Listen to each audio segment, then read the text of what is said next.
सलाम, नमस्कार, मैं हूँ कुणाल पाठक और आप देख रहे हैं द लखनऊ पोस्ट संवाद। संवाद में आज हैं हमारे साथ प्रसिद्ध लेखक डॉक्टर पुरुषोत्तम अग्रवाल। डॉक्टर पुरुषोत्तम अग्रवाल जेएनयू में प्रोफेसर रहे, संघ लोक सेवा आयोग यूपीएससी में सदस्य रहे और इसके साथ ही नेहरू और कबीर पर उनकी लेखनी को आज तक चुनौती नहीं दी जा सकी है। स्वागत करते हैं डॉक्टर अग्रवाल। नमस्कार कुणाल नमस्ते जी, सर। धन्यवाद। सर, आपका लेख पढ़ा 22 तारीख को राम मंदिर में प्राण प्रतिष्ठा होने के बाद 23 तारीख को आपका लेख पढ़ा, फ्रंटलाइन मैगजीन में छपा। जी, लेख का टाइटल था idea of Ram and the idea of India. आपको क्यों लगता है कि भारत जैसे देश में आइडिया ऑफ राम और आइडिया ऑफ इंडिया दो अलग चीजें होंगी? नहीं मैंने ऐसा कुछ नहीं लिखा है उसमें कि दो अलग चीज़ें होंगी, लेकिन दो डिस्टिंक्ट चीज़ें तो हैं। और जैसा कि उस लेख में आपने पढ़ा ही है, देखा ही है, ये जो राम मंदिर में प्राण प्रतिष्ठा हुई है या उद्घाटन हुआ है, वो एक धार्मिक संस्कार या धार्मिक विधि से कहीं अधिक एक राजनीतिक कर्म है। और उस राजनीतिक कर्म का लक्ष्य एक जो आइडिया ऑफ इंडिया हमारे स्वाधीनता आंदोलन से विकसित हुआ, उसके स्थान पर एक अन्य प्रकार का आइडिया ऑफ इंडिया स्थापित करना है। और राम को उस नए प्रकार के, एक तरह से कहिए कि एक्सक्लूसिनिस्ट, बहुसंख्यावादी, मेजॉरिटेरियन, उस तरह के आइडिया ऑफ इंडिया को स्थापित करने की कोशिश है। और उसमें राम का नाम केवल एक राजनीतिक उपयोग में लाया जा रहा है। तो उस लेख की मूल चिंता ये है। उस लेख में आपने आपने पढ़ा है तो आपने देखा होगा कि मैंने ये लिखा है उस लेख में कि राम मर्यादा पुरुषोत्तम माने गए हैं सभी नैरेटिव्स में। राम कथाएं, रामायण के कई रूप यहाँ प्रचलित हैं, लेकिन सब में एक चीज़ कॉमन है कि राम जो भी उस समय की नैतिकता है उस पर अडिग रहते हैं। उस नैतिकता और मर्यादा के कई पहलू आज हमें असुविधाजनक लगते हैं और उन्हें मानना जरूरी नहीं है, लेकिन ध्यान देने की बात यह है कि अपने स्वार्थों के लिए राम ने कभी उस मर्यादा का खंडन नहीं किया। और इसलिए वो एक ऐसे व्यक्ति के रूप में स्थापित हुए जो अपने हित के लिए, अपने निजी स्वार्थ के लिए मर्यादा के परे नहीं जाएगा। इसीलिए उन्हें मर्यादा पुरुषोत्तम कहा गया। और इसीलिए जब कभी ऐसा लगता है कि वो विचलन अपने खुद के स्वभाव की मर्यादा से कर रहे हैं, तो उन्हें उनका राम होना याद दिलाया जाता है। मैंने लिखा है उसमें वो प्रसंग कि आप राम हैं, आप ऐसा व्यवहार नहीं कर सकते। रामनेस, आपने और लिखा है रामनेस। रामत्व, मैंने लिखा है रामत्व, बीइंग राम। दूसरा ये कि ये बहुत ध्यान देने की बात है कि वाल्मीकि के यहाँ राम की जो परिकल्पना है वो एक साथ अवतार और मनुष्य दोनों की है, जिसमें उनका मनुष्यत्व तो संभवतः अधिक महत्वपूर्ण है। और इसीलिए जब वो विजय प्राप्त कर लेते हैं रावण के साथ अपने युद्ध में, तो बहुत मार्मिक पंक्ति है, उसका मैंने अंग्रेजी में अनुवाद यहाँ दिया है। दैव कृत दुर्विपाको मानुषेण मया जिता। भाग्य ने जो संकट उत्पन्न किए, मुझ मनुष्य ने उन पर विजय पाई। तो इसलिए राम इसलिए अवतार माने गए। और एक महत्वपूर्ण बात यह भी है कुणाल जी कि इतनी सारे महत्व के बावजूद राम अकेले अवतार नहीं है। विष्णु के 10 अवतारों की कल्पना की गई है, 24 की भी की गई है। और कौन सा अवतार अधिक महत्वपूर्ण है, कौन सा कम महत्वपूर्ण है, इसका कोई ग्रेडेशन हिंदू चेतना में नहीं। और इसीलिए यहाँ राम के भक्त होने का अर्थ कृष्ण की उपेक्षा करना नहीं है, या कृष्ण के भक्त होने का अर्थ नरसिंह की उपेक्षा करना नहीं है। तो इसलिए मैंने उस लेख में लिखा है कि हिंदू परंपरा का स्वभाव संवाद धर्मी और बहुलतावादी है। और उसकी जगह अगर आप एक ऐसे हिंदुत्व को आरोपित करना चाहते हैं जिसमें एक चाल का अनुवर्तित्व, फॉलो वन लीडर, तो ये हिंदू स्वभाव के साथ गहरी हिंसा किए बिना ये संभव नहीं। मेरा आर्गुमेंट ये है। और इसीलिए मैंने उसमें कई चीज उदाहरण नहीं दे पाया हूं क्योंकि शब्द सीमा होती है। यानी यहाँ जो विविधता है और स्थानीयता है उसका गहरा सम्मान है।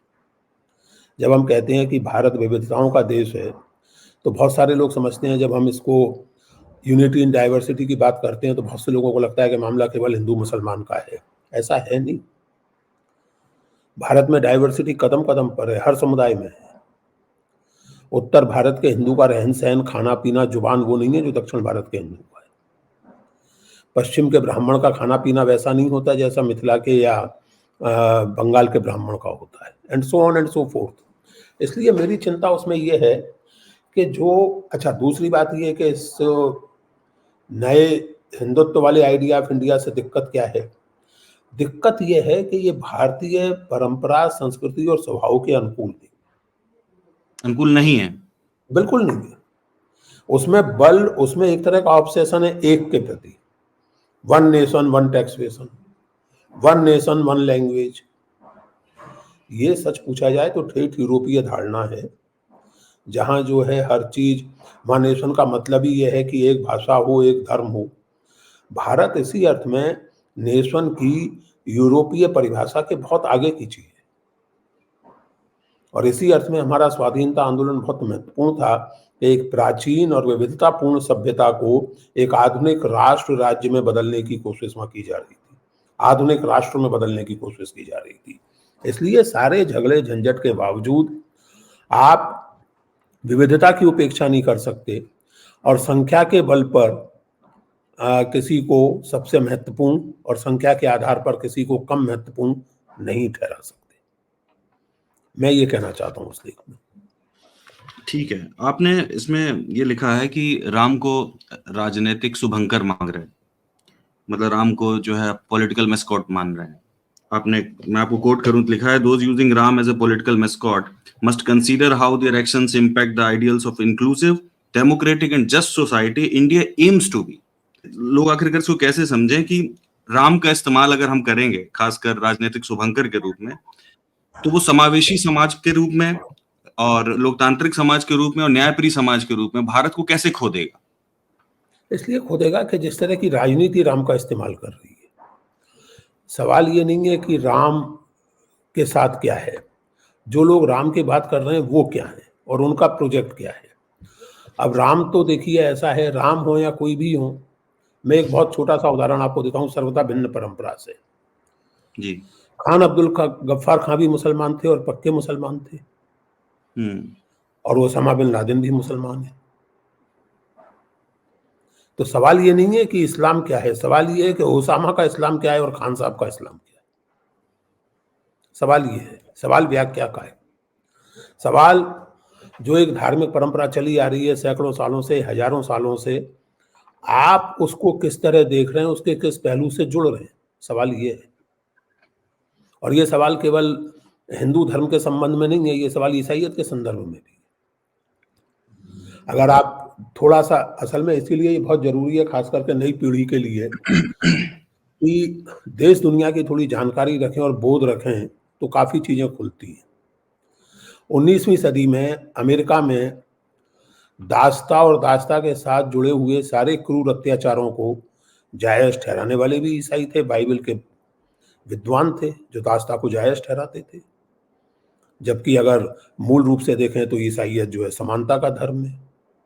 आरंभ में ईसाइयत उत्पीड़ित लोगों का ही धर्म था, लेकिन 19वीं सदी की अमेरिका में और उसके पहले भी यूरोप में दुनिया भर के अत्याचार और अमानवीयताओं को चर्च ने, और चर्च के विरोधियों तक ने, यानी प्रोटेस्टेंट चर्च तक ने, सबको जायज ठहराया। तो सवाल ये नहीं है कि ईसा मसीह क्या है, सवाल ये है कि ईसा मसीह का नाम लेकर आप क्या कर रहे हैं। इसलिए मैंने कहा है कि राम को आप किस तरह की पॉलिटिक्स का मैस्कॉट बना रहे हैं। राम की बात तो गांधी भी करते थे,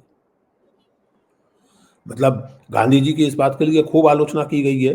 जिन्होंने जो करना चाहते थे उन्होंने की है कि साहब वो राम राज्य की बात करके एक तरह से राजनीति में धर्म को ला रहे थे, लेकिन गांधी जी तो राम राज्य की बात करते थे। गांधी जी तो रघुपति राघव राजाराम की बात करते थे।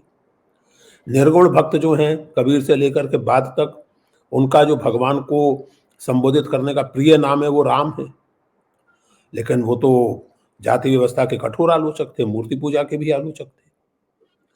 तो सवाल ये है कि आप राम, और जैसा मैंने लिखा है और हम सब जानते हैं कि राम भारतीय परंपरा के एक अत्यंत महत्वपूर्ण व्यक्तित्वों और प्रतीकों में से एक है। उनका इस तरह का राजनीतिक उपयोग चिंताजनक है। मिसाल के तौर पर आप वो नारा याद कीजिए, हम राम को लाए हैं। क्या मतलब होता है इसका? मतलब आप ये दावा कर रहे हैं कि आप राम को लाए हैं, यानी दुनिया को राम चलाते हैं, आप राम को लाए हैं। फिर वो पोस्टर याद कीजिए जिसमें एक छोटे बच्चे के रूप में रामचंद्र जी प्रधानमंत्री जी की उंगली पकड़ के अपने घर की ओर जा रहे हैं। ये क्या दिखाता है? यानी राम जो है वो एक अबोध बालक हैं जिन्हें उनके घर की ओर वापस उनका गार्डियन लेके जा रहा है। ये जो कल्पना में और विजुअल्स में कल्पना का भारी उलटफेर है, ये चिंताजनक है। नहीं, मेरी एक चिंता मौलिक ये है। सवाल और है। एक मौलिक सवाल और है कि राम ज़रूरी क्यों है? मतलब कोई ज़रूरी है किसी भारत जैसे देश के लिए राम ज़रूरी ही हों? नहीं, भाई राम देखिए के बिना भी तो बिल्कुल हो सकता है, क्यों नहीं हो सकता? लेकिन आप ज़रूरी माने या ना माने, लेकिन राम, कृष्ण, बुद्ध और ऐसे बहुत से नाम आप ले सकते हैं, इतिहास क्रम में ये भारतीय चेतना में स्थापित हुए हैं। तो अगर किसी भी समाज में आप कोई परिवर्तन करना चाहते हैं, अच्छा या बुरा, तो उस समाज की परंपरा और संस्कृति के जो प्रतीक हैं, जो उसकी शब्दावली है, उससे विच्छिन्न होके आप वो नहीं कर सकते। ठीक बात आप है। ऐसा मैं नहीं बस कर सकते कि भारत में आप कोई काम करना चाहें, हुँ, हुँ। लोगों को अपने साथ लाना चाहें और ना आपको राम से कोई मतलब हो, ना नानक से कोई मतलब हो। ना आपको बुद्ध से कोई मतलब हो, ना आपको कृष्ण से कोई मतलब हो, ना आपको शिव से कोई मतलब हो, ना आपको इस्लामी परंपरा से कोई मतलब हो, तो फिर वो चलेगा नहीं। इसीलिए डाइवर्सिटी की जो बात है वो भारत के प्रसंग में बेहद महत्वपूर्ण है। आपको मैं सबसे इस रिलेट करना पड़ेगा। मैं इस प्रसंग में कह रहा था कि राम एक ऐसे चरित्र हैं जिनके नाम पर भारत को सबसे ज़्यादा विभाजित किया गया, सबसे ज़्यादा। सांप्रदायिक लाइन पे भारत को सबसे ज़्यादा विभाजित किया गया। इतना गौतम बुद्ध के नाम पर नहीं किया गया, इतना कृष्ण के नाम पर नहीं किया गया, इतना काली और दुर्गा के नाम पर नहीं किया गया। तो मैं ये समझना चाह रहा हूँ कि राम में ऐसा क्या है, जो इतना आसानी से विभाजित कर देता है लोगों को, जबकि वो है मर्यादा पुरुषोत्तम राम? राम की खास करके जो आप जो कुछ कह रहे हैं वो लागू होता है उत्तर भारत की राजनीति पर, सारे देश की राजनीति पर नहीं लागू होता। डोमिनेंट राजनीति है उत्तर यानी प्रदेश की। नहीं, डोमिनेंट भी मत कहिए उसे, डोमिनेंट भी जो है उत्तर भारत को ही सारा भारत मान लेने की बुद्धि से पैदा होने वाली बात है। मैंने उस लेख में भी संकेत किया है कि हिंदू धर्म की मजेदार और सबसे रोचक विशेषता यही है, गुजरात में अभी भी प्रचलित अभिवादन जो है जय श्री कृष्णा है। उड़ीसा में लोग जो हैं वो संबोधन एक दूसरे को करते हैं, अभिवादन करते हैं तो जय जगन्नाथ कह के करते हैं। बंगाल में दुर्गा जी की सारी महत्ता के बावजूद स्टैंडर्ड बंगाली संबोधन अभिवादन के लिए नमस्कार है। तमिलनाडु में लोग वणक्कम कहते हैं। कहने का आशय यह है कि उत्तर भारत में विभिन्न ऐतिहासिक कारणों से राम की उपस्थिति एक केंद्रीय उपस्थिति रही है और इसीलिए जो ये सारा मोबिलाइजेशन है ये आज तक, जबकि भाजपा 300 से अधिक सीटें लोकसभा में प्राप्त कर चुकी है, आज तक कर्नाटक को छोड़कर और पिछले चुनाव में जो बंगाल में प्रभाव पड़ा उसको छोड़कर, और भारत, कुणाल जी, केवल हिंदी भाषी क्षेत्रों तक सीमित नहीं है। इसलिए ये मत कहिए कि राम विभाजित करने वाले कैरेक्टर हैं। राम, ये मत कहिए, फॉर गॉड सेक, ये कहना बहुत गलत है। उपयोग करने पर आपके निर्भर करता है कि आप किस तरह उपयोग कर रहे हैं। आप यानी ये तो आप देखिए, राम जन्मभूमि आंदोलन जो है, ये विवाद तो जो है राम जन्मभूमि का 1948 से कानूनी विवाद के रूप में चल रहा है, लेकिन ये आंदोलन तो 80s में आरंभ हुआ। विश्व मिड हिंदू एटीज़ परिषद में। ने 83 में प्रस्ताव पास किया, फिर भाजपा ने उसको 1989 में बाकायदा अपने आंदोलन के रूप में स्वीकार किया, फिर रथ यात्रा निकली और उसके बाद हम जानते हैं क्या हुआ। तो सवाल इसमें राम का नहीं है, मैं बार बार आपसे कह रहा हूँ, और ये गलती आप जैसे लोगों को नहीं करनी चाहिए। नहीं, नहीं, मैं बस ये सवाल पूछना चाह रहा हूँ कि आखिरकार राम का नाम लेकर के वो बार-बार कर रहे हैं। आप क्या इस बात को नकार देंगे कि जो उत्तर भारत है, वो राजनीतिक रूप से संख्यात्मक दृष्टि से ज़्यादा सशक्त है, फिलहाल आज की डेट में? और अगर उत्तर भारत में राजनीति में राम का इस्तेमाल करते हैं राजनीतिक शुभंकर के रूप में, और वो अगर उनको वोट में कन्वर्ट करके दे देता है, तो इसका मतलब तो नुकसान कर दिया ना? नहीं, इसका वोट में मतलब तो कन्वर्ट नुकसान करके, हो रहा है ना? नहीं, ऐसे नहीं है। आप वोट में कन्वर्ट करके दे देता है, क्योंकि आप यानी जो भाजपा विरोधी डेमोक्रेटिक या सेकुलर ताकतें हैं, वो उनकी गलतियों को आप क्यों नहीं अकाउंट में लेंगे? जिस लेख की आप बात कर रहे हैं उसी में मैंने संकेत किया है। यानी इस तरह की जिसे हम सांप्रदायिक राजनीति कहते हैं, उसके जी, जबरदस्त उभार का पिछले 40 साल का इतिहास ज़रा याद कीजिए ना। सैटेनिक वर्सेस किताब भारत में आई तक नहीं थी, डिस्ट्रीब्यूट होना तक शुरू नहीं हुई थी। छपने प्रतिबंधित की तो था। बात छोड़ दीजिए। और भारत इस बात पर चाहे तो गर्व कर सकता है और चाहे तो शर्म कर सकता है कि सैटेनिक वर्सेस को बैन करने वाला पहला देश भारत था। हुँ, एक फैसला सुप्रीम कोर्ट ने किया, अगर उससे संबंधित पक्ष नाराज है, दुखी है, तो सुप्रीम कोर्ट में भी जुडिशियल रिव्यू की वो है, रिव्यू पिटीशन डाली जा सकती है। उस फैसले पर पुनर्विचार के लिए सुप्रीम कोर्ट से अनुरोध किया जा सकता है। लेकिन आप उस लीगल प्रोसेस को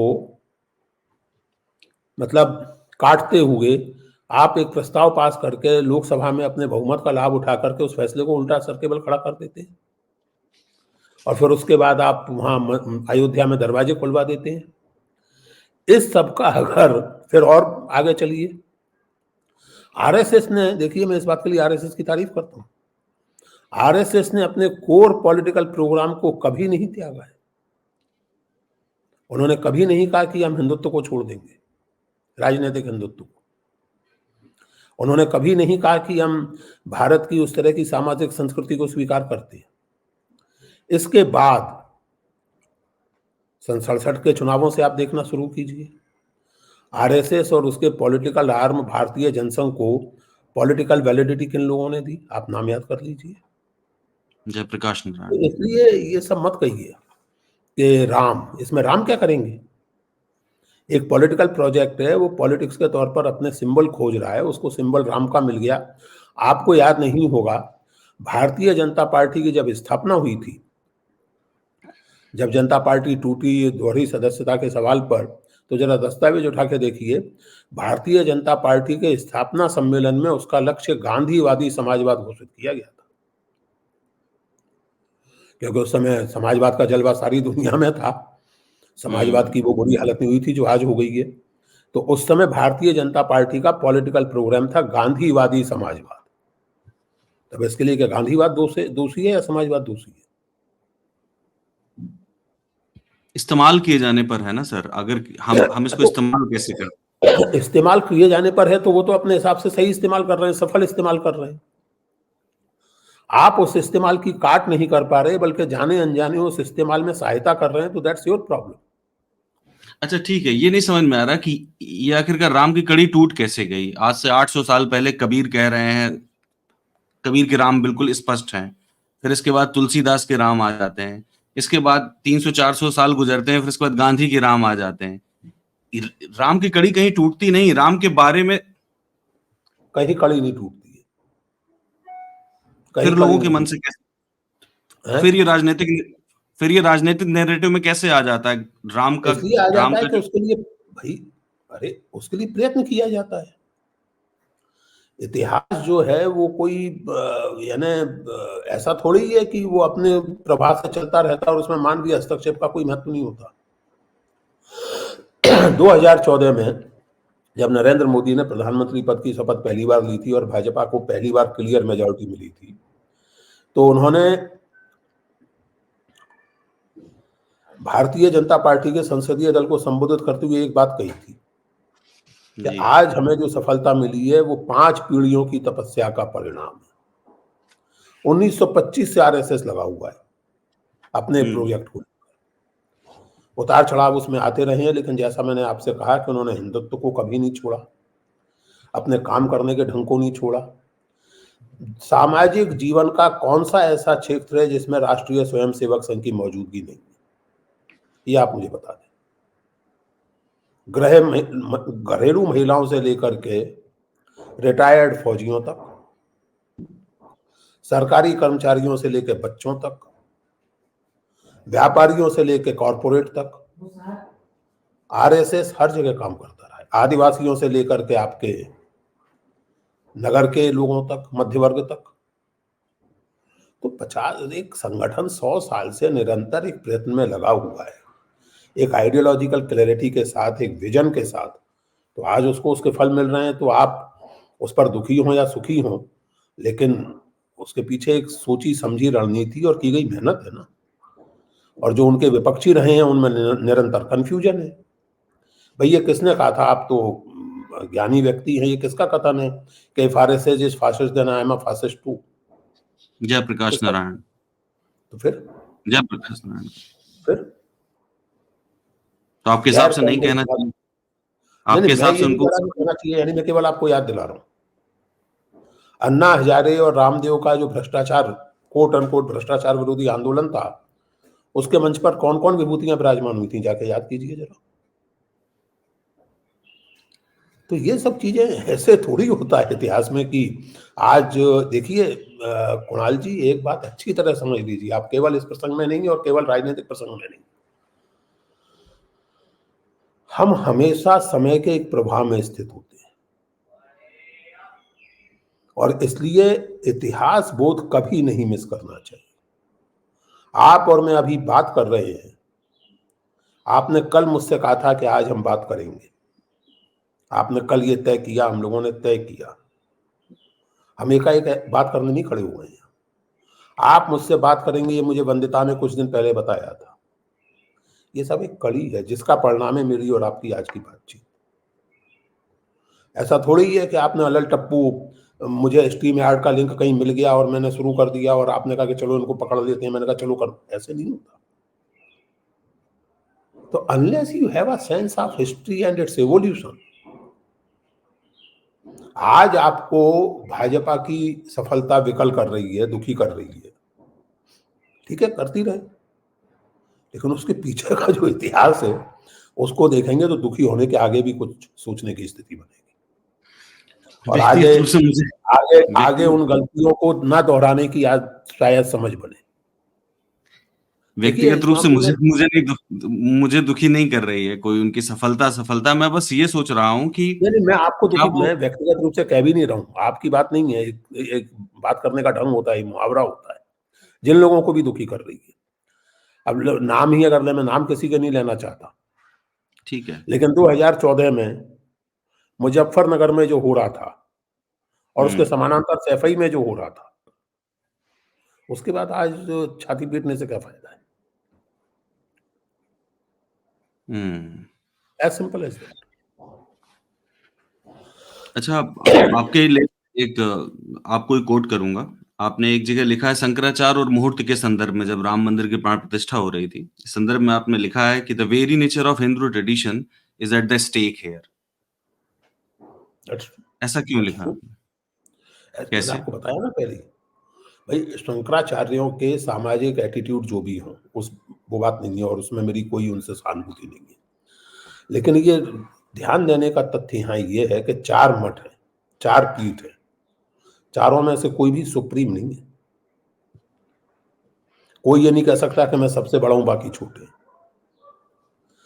आपके 24 अवतार हैं, मैंने आपसे पहले ही कहा, और उन 24 अवतार जिन विष्णु के माने जाते हैं वो भी एक त्रिमूर्ति के सदस्य हैं। विष्णु भी सुप्रीम अलोन गॉड नहीं है। हिंदू ट्रेडिशन की इस विशेषता को समझना चाहिए कि यहाँ परम तत्व की जो अल्टीमेट कल्पना है वो निर्गुण निराकार की हो सकती है, और वो अज्ञेय है। ऋग्वेद का प्रसिद्ध नासदीय सूक्त है जिसमें ज्ञान की और अस्तित्व की अनंतता की गहरी इंसाइट है। इस सृष्टि का रहस्य कौन जानता है? ऋषि मुनि जानते हैं, ज्ञानी जानते हैं, नहीं वो नहीं जानते। संभवतः इस सृष्टि का अध्यक्ष जानता है, नहीं शायद वो भी नहीं जानता।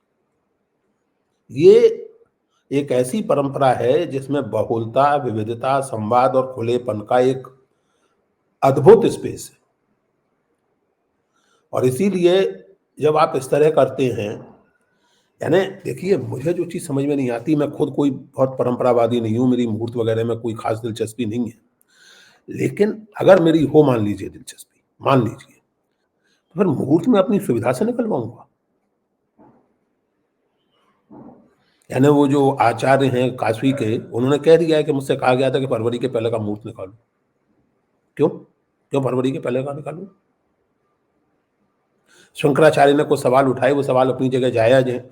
कितने जायज़ हैं, कितने ना जायज़ हैं, ये रिचुअल्स के जो जानकार हैं, जो पारंपरिक विधियों के जानकार हैं, वो टिप्पणी करें, लेकिन सवाल तो उन्होंने उठाया था। और एक मेरे जैसे साधारण व्यक्ति को, नितांत कम जानकार व्यक्ति को लॉजिकल भी लगा था कि भई ऐसी हड़बड़ी क्या है कि मंदिर अभी बना भी नहीं है, मंदिर बनने में 3 साल लगेंगे, लेकिन प्राण प्रतिष्ठा आपको आज ही करनी है, क्यों? फिर प्राण प्रतिष्ठा में जो दूसरा सवाल उठा था कि यजमान कौन होगा? आमंत्रित अतिथि कौन होंगे? तो वो जो सारा एक पॉलिटिकल प्रोजेक्ट है, वो साफ दिख रहा है। और ये जो शंकराचार्य हैं जिनसे विवाद हुआ, ये भी ऐसा तो है नहीं कि कोई कोट अनकोट सेकुलर है। ये तो स्वयं उसमें पक्षकार थे और उन्होंने मंदिर था वहाँ साहब मस्जिद के नीचे, ये सब इसके प्रमाण इन्होंने भी दिए थे। लेकिन जैसे ही वो एक व्यक्ति या एक दल की इच्छा के विरुद्ध कुछ कहते हैं, वो ट्रोल ट्रोल होने लगते हैं। ये चिंता का विषय है। तो आपके कहने का मतलब है ना कि भारत में बहुलतावाद का जो स्पेस है वो कम हुआ है ऑफ कोर्स हुआ है, इसमें क्या संदेह है? और इसके पीछे कारण क्या समझते हैं आप? इसके पीछे कारण मैंने आपको बताया कि एक तो वो एक राजनीतिक प्रोजेक्ट है, जो ठीक है, आधारित ही वो एक तो ठीक है। चालकानुवर्तित्व पर है। दूसरे उस प्रोजेक्ट के कैरेक्टर को समझने में इस देश की लोकतांत्रिक राजनीति की विफलता, सबसे बड़ा कारण ये है। अभी भी आप मतलब देख लें, अगर शुद्ध शुद्ध पॉलिटिकल टर्म्स में बात करें, शुद्ध पॉलिटिकल टर्म्स में, यानी आप सोचिए कि कल तक जो लोग ये कह रहे थे कि हम मर जाएंगे लेकिन उनके साथ नहीं जाएंगे, आज चले गए। कल तक जो लोग ये कह रहे थे कि 700 किसानों के खून का हिसाब देना पड़ेगा, आज वो कह रहे हैं कि दिल जीत लिया। तो अब इसके लिए आप आरएसएस को दोष देंगे क्या? भाई आरएसएस या बीजेपी या कोई भी पॉलिटिकल फॉर्मेशन, वो सत्ता के लिए है। वो सत्ता हासिल करने के लिए जो कुछ करना है उसे करेगा। आपकी अपनी समझ क्या है, सवाल ये है ना। मैं किसी राजनीतिक दल का नेता हूं, तो और मेरी अगर कोई हैसियत है, तो मुझे तो ये पार्टी भी खींचना चाहेगी, वो पार्टी भी खींचना चाहेगी। तो फिर सवाल मेरे मुझसे पूछा जाना चाहिए कि आप जहां खड़े हैं वहां क्यों खड़े हैं, और वहां से हटकर कहीं और अगर गए तो क्यों गए? आपने एक लेक्चर का ज़िक्र किया जो आपने अटेंड किया था नोम चॉम्स्की का 2020 में। उसमें आपने उनको कोट करके लिखा है कि some questions are so important that they are never asked. हाँ, ये उनका पहला वाक्य था उस लेक्चर का। पहला वाक्य था। हाँ, मैं ये जानना चाहता हूँ भारत के संदर्भ में वो कौन से प्रश्न हैं बिल्कुल स्पष्ट रूप से, सीधे-सीधे वो मैंने कौन से लिखे हैं भाई, प्रश्न हैं मैंने जो इसमें लिखे हैं। यानी लोगों के अभी लिए, भारत जो लोग सरकार ने सुन रहे अपनी हैं? उपलब्धियों का व्हाइट पेपर जारी किया है। जी। ठीक है ना? मैंने पढ़ा नहीं है, लेकिन मैंने अखबारों में और दूसरे माध्यमों में देखा है कि उसमें डिमोनेटाइजेशन का ज़िक्र तक नहीं है। जबकि उस समय डिमोनेटाइजेशन को मास्टर स्ट्रोक, क्योंकि जो भी किया जाता है वो मास्टर स्ट्रोक होता है।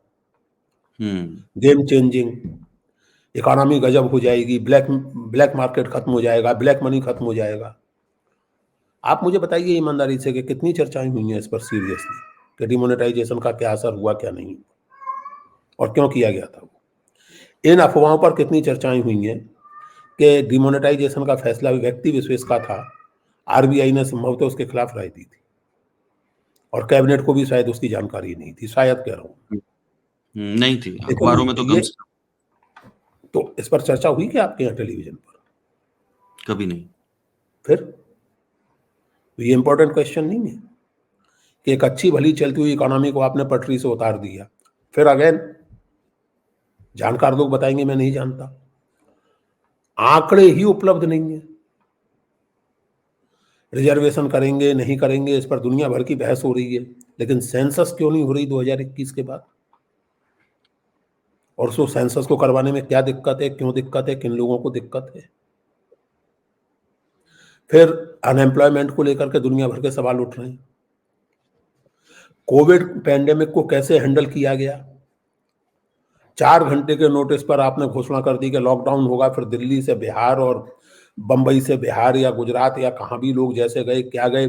कोई चर्चा आपने कभी सुनी टेलीविज़न पर? कि क्या किस तरह सफर किया लोगों ने, क्या हालत रही।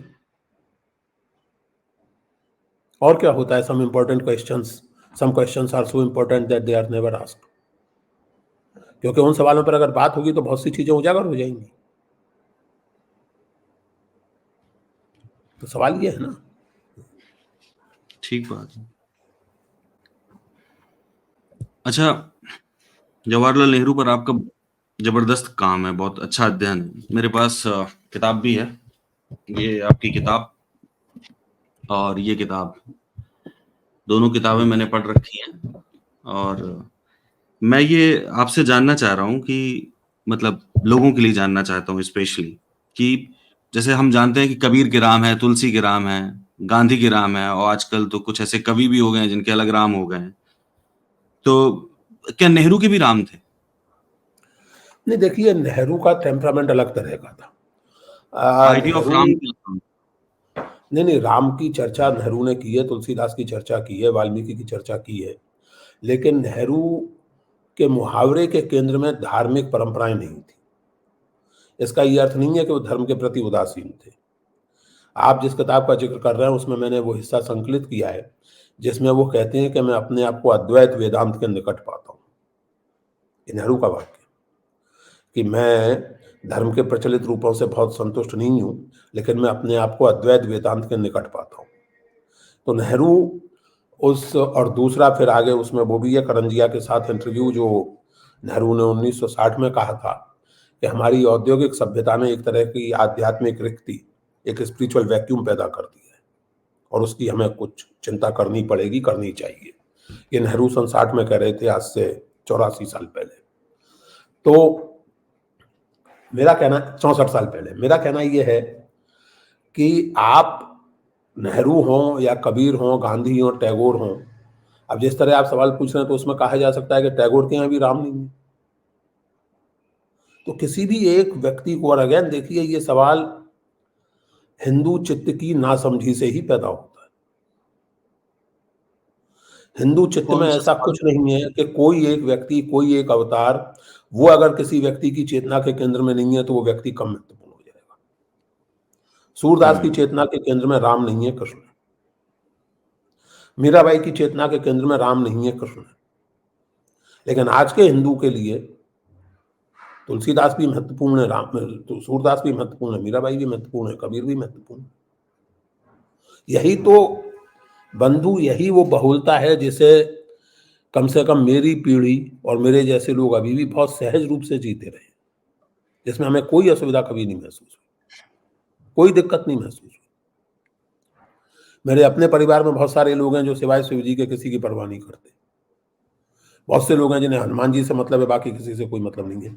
इसका ये मतलब नहीं है कि बाकी चीजों के प्रति कोई अवज्ञा या अवहेलना है, लेकिन एक है, अपना रुझान है, और उसको स्वीकार करने में हमें कोई दिक्कत नहीं है और ना होनी चाहिए। अटल जी ने नेहरू को ही राम बोल दिया था? नहीं, ऐसे नहीं कहिए कि राम बोल दिया था। उन्होंने, वाल्मीकि ने राम की चरित्र की जो केंद्रीय विशेषता बताई है उसको याद करते हुए नेहरू को श्रद्धांजलि दी थी, और मैं समझता हूँ कि बिल्कुल सही दी थी। जो उन्होंने कहा था कि विरुद्धों का समन्वय एक साथ, और ये सही है, ये पारंपरिक रूप से अटल जी ने बिल्कुल सही कहा था। पारंपरिक रूप से राम को कहा गया है कि वज्र की तरह कठोर और कुसुम की तरह कोमल। राम के लिए इस्तेमाल किया जाने वाला पारंपरिक विशेषण है वज्रादपि कठोर कुमल कुसुमादि कोमल। तो वो उस सिलसिले में उनको नेहरू में वो कैरेक्टरिस्टिक दिखी थी कि दो परस्पर विरोधी चीजें एक साथ दिखती हैं, इसलिए अटल जी ने वो कहा था। आपने लिखा भी है अपने लेख में, the word Ram as an adjective means soothing and pleasing in Sanskrit. पर आज जिस तरीके से राम का इस्तेमाल कर रहे हैं, जय श्री राम का नारा जो है, उससे लगता है कि जैसे वो डराने वाला अधिक है, हाँ, तो राम के आचरण का कम। तो यही तो चिंता की बात है ना, यही तो चिंता की बात है ना। देखिए, अगर आप पारंपरिक रूप से बात करें तो अभिवादन के तौर पर या वैसे भी आम तौर से या तो राम राम कहा जाता है या जय सिया राम कहा जाता है। सन 90 के पहले जय श्री राम कोई नहीं कहता था। आप आपस में एक दूसरे को मिलने पर लोग राम राम करते थे, और जय बोलनी हो तो जय सिया राम बोल देते। और वैसे भी अगर आरती के बाद अभी भी अगर आप कहीं किसी मंदिर में जाएं तो सियावर रामचंद्र की जय, अभी भी यही बोला जाता है। तो जय श्री राम तो क्लियरली एक पॉलिटिकल स्लोगन के रूप में इस्तेमाल किया गया, ये सही है। ठीक है, अब आखिरी सवाल है आपसे। 5 5 किताबें आप बताइए और 5 फ़िल्में बताइए जिनको आप चाहते हो कि लोग देखें और उनसे उनका परसेप्शन बदले, लोग कुछ सीखें। 5 ऐसी किताबें जिन्हें आप समझते हो उन्हें पढ़ना चाहिए, कालजयी हो कोई फ़र्क नहीं पड़ता, आज आधुनिक है, नहीं है, उससे कोई दिक्कत नहीं। हाँ, ठीक है। देखिए, अब ये मेरे जैसे व्यक्ति के लिए ये इस तरह के सवालों का उत्तर देना बहुत मुश्किल है। क्योंकि मैं, जैसे अंग्रेजी में कहते हैं, काफ़ी एक्लेक्टिक रुझान का व्यक्ति हूँ। मुझे बहुत सारी चीज़ों में दिलचस्पी है, ख़ास करके साहित्य और इतिहास में तो है ही, राजनीति और फ़िलॉसफ़ी और भी विषयों में मेरी रुचि रहती है, मैं पढ़ता रहता हूँ। इसी तरह फ़िल्मों का भी मामला है। मैं एक ज़माने में तो सिनेमा पे बाकायदा लिखता था और अभी भी ज़बरदस्त रूप से सिनेमा प्रेमी हूँ, खूब सिनेमा देखता हूँ। तो एकाएक आपने पूछ लिया तो मैं तय करके 5 फ़िल्में या 5 किताबें बता सकूँ, ये थोड़ा मुश्किल है। और ये कोई फ़ाइनल लिस्ट भी नहीं है, क्योंकि हो सकता है कि यही सवाल कल मुझसे कोई पूछे तो मैं किसी और किताब का नाम बता दूँ या किसी और फ़िल्म का नाम बता दूँ। तो कोई ऐसी, लेकिन चूँकि आपने पूछा है और जिस उद्देश्य से और जिस संदर्भ में हम लोग बात कर रहे हैं, तो मैं खासकर नौजवान दोस्तों से सबसे निवेदन करूँगा कि डिस्कवरी ऑफ इंडिया ज़रूर पढ़ें। नेहरू की किताब Discovery of India. It must be a must reading for anybody who wants to understand India, number 1। Number 2, जिस तरह की चीज़ों से आज हम गुजर रहे हैं और जिस तरह से तर्क और विवेक का स्पेस कम होता जा रहा है समाज में, उस लिहाज से और वैसे भी अन्य लिहाजों से भी टैगोर का उपन्यास है गोरा, वो ज़रूर पढ़ने योग्य किताब है, टैगोर का उपन्यास गोरा। और इसी तरह मैं व्यक्तिगत रूप से मानता हूँ कि वैसे गोदान बहुत लोकप्रिय है, बहुत महत्वपूर्ण है, लेकिन कई कारणों से मुझे प्रेमचंद का रंगभूमि गोदान से भी अधिक महत्वपूर्ण लगता है। रंग और बाकी 2 किताबें मैं कहूँगा, एक है वो अब हिंदी में भी आ गई है कुछ वर्ष पहले, अम्बर्टो इको का उपन्यास है नेम ऑफ द रोज। वो थोड़ा सा कठिन लग सकता है क्योंकि एक तो बहुत बड़ा है, दूसरे उसमें यूरोपीय इतिहास के ढेरों संदर्भ हैं, लेकिन मैं, आप जाहिर है कि बेड टाइम रीडिंग तो पूछ नहीं रहे मुझसे कि जिसको बिल्कुल नहीं। पढ़ते हुए आप लेट करके आराम से पढ़ लें और पढ़ते पढ़ते निन्नी करने लगें, तो मैं उसी तरह की किताबों के नाम बता रहा हूँ। तो एक अम्बर्टो इको का उपन्यास है नेम ऑफ द रोज, उसका हिंदी अनुवाद आ चुका है खाली नाम गुलाब का। तो हिंदी में पढ़ना चाहे हिंदी में पढ़ें, अंग्रेजी में पढ़ना चाहे अंग्रेजी में पढ़ें, मूलतः तो इटालियन में लिखा गया है वो। और इसी तरह एक लेखक हैं काजुओ इशिगारो, जो जापानी मूल के हैं लेकिन अंग्रेज, एक तरह से इंग्लैंड में उनको इंग्लिश में नहीं कहना चाहिए, इंग्लैंड में ही रहते हैं वो और अंग्रेजी में ही लिखते हैं। उनका एक अद्भुत उपन्यास है नेवर लेट मी गो। तो इस उपन्यास में जब नैतिक और जैसे कहिए कि मानवीय चिंताओं से मुक्त होकर के विज्ञान विकसित होता है या होगा, और ये साइंस फिक्शन नहीं है भाई दबे, हालांकि अमेजन पर आप जाएंगे तो उसको साइंस फिक्शन लिस्ट किया गया है, गलत किया गया है। ये साइंस फिक्शन जैसी साइंस फैंटेसी साइंस फिक्शन नहीं है, ये हमारी ह्यूमन सिचुएशन जिसको कहते हैं उसके बारे में बहुत ही मार्मिक उपन्यास है नेवर लेट मी गो।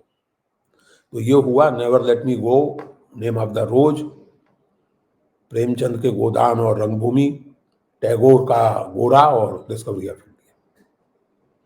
ये ठीक है मुझे और लगता है 5 किताबें इस समय के माहौल को देखते हुए भी और वैसे भी। इसी तरह फिल्मों की बात करें तो सीरियल या फिल्में अगर उपलब्ध हों तो फिर से वही कहूँगा, श्याम बेनेगल ने भारत एक खोज बनाया था डिस्कवरी ऑफ इंडिया पर आधारित, वो संभवतः यूट्यूब पर उपलब्ध है अब, तो उसे देखा जाना चाहिए। और वो केवल भारतीय इतिहास के नैरेटिव के लिहाज से नहीं बल्कि सिनेमैटिक वैल्यूज के लिहाज से भी उसे देखा जाना चाहिए, क्योंकि वो डिस्कवरी ऑफ इंडिया पर आधारित या उससे प्रेरित है, लेकिन वो नेहरू की किताब का सिनेमाई अनुवाद नहीं है। उसमें ढेरों ऐसी चीजें हैं जो नेहरू की किताब में नहीं। मिसाल के तौर पर उसका एक एपिसोड राजा राव के उपन्यास कंठपुरा पर आधारित है, उसमें पूरा एक एपिसोड पद्मिनी की कथा पर है। तो इस लिहाज से वो बहुत ही बढ़िया, और वो एक अगेन जिसको मैंने कहा सेंस ऑफ हिस्ट्री हासिल करने के लिए बहुत सुंदर ढंग से। और फिर एक मेरी बेहद प्रिय फिल्म है, बेहद प्रिय, और वो भी यूट्यूब पर ही उपलब्ध होगी और तो किसी प्लेटफॉर्म वगैरह पर है या नहीं मुझे नहीं पता। तारकोवस्की की फिल्म है सोलारिस। सोलारिस। सोलारिस वो जरूर देखनी चाहिए। और इसी तरह की एक फिल्म है फ़ारेनहाइट 451 त्रुदो की। तो जो आज बुद्धिजीवियों की हालत है समाज में, और किताबों और बुद्धिजीवियों के प्रति जो रवैया है, उस लिहाज से वो फिल्म बहुत रोचक है। फ़ारेनहाइट 451, उस पर मैंने एक लेख भी लिखा था जो शायद सोशल मीडिया पे आप लोगों को कहीं मिल जाए। मैंने अपने फेसबुक पे लिखा था, लेकिन लेख क्या लिखा था, एक टिप्पणी लिखी थी, तो वो बहुत से लोगों को पसंद आई थी, तो उसका तमाम सर्कुलेशन हुआ था और वो सब हुआ था। तो वो बहुत दिलचस्प है और महत्वपूर्ण है। और अभी पिछले दिनों मैंने एक सीरियल देखा कुछ मित्रों के सलाह पर, वो स्पेनिश सीरीज है मनी हीस्ट। वो कुणाल जी मुझे कमाल का लगा, super, I really loved it. क्या उसमें क्या अच्छा, नायक उसका नायक या फिर सारे किरदार? नहीं, सारा। और उसमें नायक, और देखिए उसमें जो जाहिर है कि आपने देखा है, उसमें जो एक तरह से उस लूट की जो योजना है वो अपने आप में लाजवाब है। क्योंकि वो जो पैसा है या धन है या गोल्ड है वो नहीं लूट रहे, आप उसको समझिए। किसी भी समाज में, किसी भी स्टेट में दो चीजों पर सरकार का एक अधिकार होता है और होना चाहिए किसी भी सभ्य समाज में, वायलेंस पर और करेंसी पर। मैं और आप वायलेंस करें तो कानून तोड़ेंगे, लेकिन सरकार की ओर से कानूनी ढंग से वायलेंस की जाए तो कितने भी लोग मर जाएं, तो सरकार का एक अधिकार है। स्टेट डिफाइन ही होता है दो चीजों से, वायलेंस और करेंसी पर एक अधिकार। वो सीरीज इस लिहाज से बहुत इंटरेस्टिंग मुझे लगी कि उनमें से एक केंद्रीय एकाधिकार को तोड़ने की योजना है। उन्हें नोट चुराने नहीं है, नोट छापने हैं, और सरकारी मिंट में ही छापने हैं। और फिर उसके आसपास जो उन्होंने पूरा नैरेटिव क्रिएट किया है, और उसमें जो इन्वेस्टिगेटर है और जो चीफ कॉन्स्पिरेटर है, द प्रोफेसर, जिसका संबोधन पूरे उसमें प्रोफेसर है, तो प्रोफेसर और इन्वेस्टिगेटर के बीच का जो संबंध है मुझे बहुत अच्छा लगा सीरियल। तो इसी तरह ये मनी हिस्ट बहुत अच्छा लगा मुझे। और मैंने आपको बताया कि, और एक जो मेरी बेहद प्रिय फिल्म है, और वो आज के संदर्भों में भी और वैसे भी, बल्कि दो मैं यहाँ कहूँगा, और दोनों फिल्में सत्यजीत राय की हैं। एक शतरंज के खिलाड़ी, आप तो लखनऊ के हैं, आप लोगों ने तो देखी होगी, और संभवतः उसकी मेकिंग से भी आप वाकिफ होंगे, बहुत रोचक ढंग से बनी थी वो फिल्म। और एक है गणशत्रु। कौन सी? गणशत्रु, एनिमी ऑफ पीपल। ये फिल्में सब यूट्यूब पर उपलब्ध हैं। और मनी हिस्ट तो खैर बहुत पॉपुलर है, पता नहीं शायद नेटफ्लिक्स पर है या कहाँ है, लेकिन बहुत पॉपुलर है वो तो। उसके तो कई भाषाओं में एडॉप्टेशन हो चुके हैं। लेकिन यही है, मतलब सोलारिस, फ़ारेनहाइट 451, मनी हीस्ट, गणशत्रु, शतरंज के खिलाड़ी, ये पता नहीं 5 फिल्में गिनाई मैंने या 6 गिनाई, लेकिन नहीं हो गई फिल्में। लोग कम से कम देखनी चाहिए। और बिल्कुल, वैसे तो इसीलिए जैसा मैंने आपसे कहा कि चूंकि मैं लगभग ये ओटीटी की सुविधा हासिल हो जाने के बाद से अपने सारे काम धाम और सब के बावजूद लगभग रोजाना कुछ ना कुछ देखता हूँ। लगभग रोज मैं कोई ना कोई फिल्म या सीरीज देखता हूँ। और इसलिए मैंने कहा कि बहुत एक्लेक्टिक टेस्ट है, क्राइम थ्रिलर्स भी देखता हूँ। अब इसलिए एक सवाल और पूछना पड़ेगा। अभी इन दिनों क्या देख रहे हैं आप? इन दिनों क्या देख रहे हैं आप? अभी मैंने कल रात कल रात मैंने खत्म किया। अगर सीरीज मतलब नेट इसकी बात कर रहे हैं ना इसकी, हाँ, हाँ, जी, जी, जी, तो जी। अभी वो नेटफ्लिक्स पर एक सीरीज थी अलेक्जेंडर के बारे में। वो मैंने अलेक्जेंडर नई सी कल या परसों खत्म की, और अब उसके बाद मैंने कल शुरू किया, लेकिन फिर मैं कुछ काम में था, तो अब आज रात को देखूंगा उसे। मुझे उसके डायरेक्टर वगैरह का नाम नहीं याद आ रहा, लेकिन फिल्म का नाम है ब्लैक मिरर। ब्लैक और मिरर, ये वो साइंस ब्लैक फिक्शन है। मिरर साइंस फिक्शन है, लेकिन वो और हर मुझे जो एपिसोड के डायरेक्टर अलग हैं उसमें, हर एपिसोड के डायरेक्टर्स हाँ, अलग हैं। हाँ। हाँ, मुझे जिन मित्र ने बताया, वो उन्होंने बताया कि वो माइंड कंट्रोल के बारे में, जो कि इस समय की एक धीरे-धीरे वास्तविक चुनौती बन रही है, एआई के आने के बाद, और वैसे हुँ, भी हुँ, रही हुँ।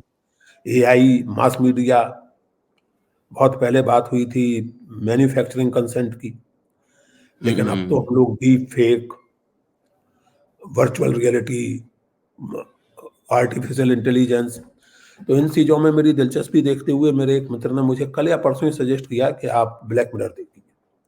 तो आज रात से मैं ब्लैक मिरर देखना शुरू करूँगा। आपको मज़ा आएगा, ब्लैक मिरर में बहुत सारे एपिसोड हैं और बहुत सारे सीज़न भी हैं। हाँ, तो मैं ज़रूर देखूँगा। आपने भी कह दिया तो बहुत अच्छा है। आपने भी बहुत एंडोर्स कर दिया, तब तो देखना ही है फिर। बहुत अच्छा लगेगा। ठीक है सर, आपसे ओके। बातचीत करके बहुत अच्छा लगा।